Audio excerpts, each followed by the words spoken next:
I've served in law enforcement for over 11 years. So one of the policy issues that I pay a lot of attention to is public safety, right? Right.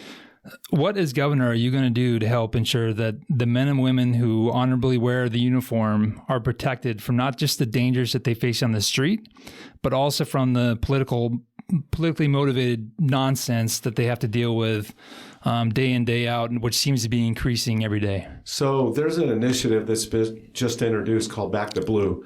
And it's an initiative that's going to be going to the ballot that does two things. It increases the penalties for those that assault police officers, which I strongly support. And then it also provides expanded benefits for those that lose their loved ones in the active line of duty. And it's called Back to Blue, and I strongly support it. I showed up at the Capitol, spoke in support of it. I'm going to be campaigning for that while I'm campaigning for governor.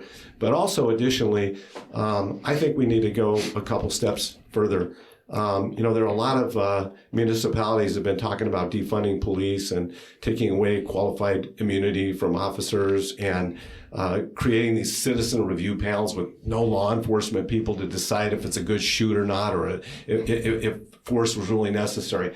All those things are really bad. Yep. And as governor, I'm going to stand up and say, look, if a city is going to take away qualified immunity from an officer, we're going to take away your shared revenues. I want to pass a bill, which I will sign, that says that, so that the cities think twice before they do these kind of stupid, harmful things. Because I don't want an officer second guessing in that split second between life and death when they're thinking about protecting me or my family or anybody's family out there, or them or their partner, whether or not they're going to be sued. I don't want that to be anything that they're thinking about. So that's important to me. The defunding the police, I mean, that's obvious.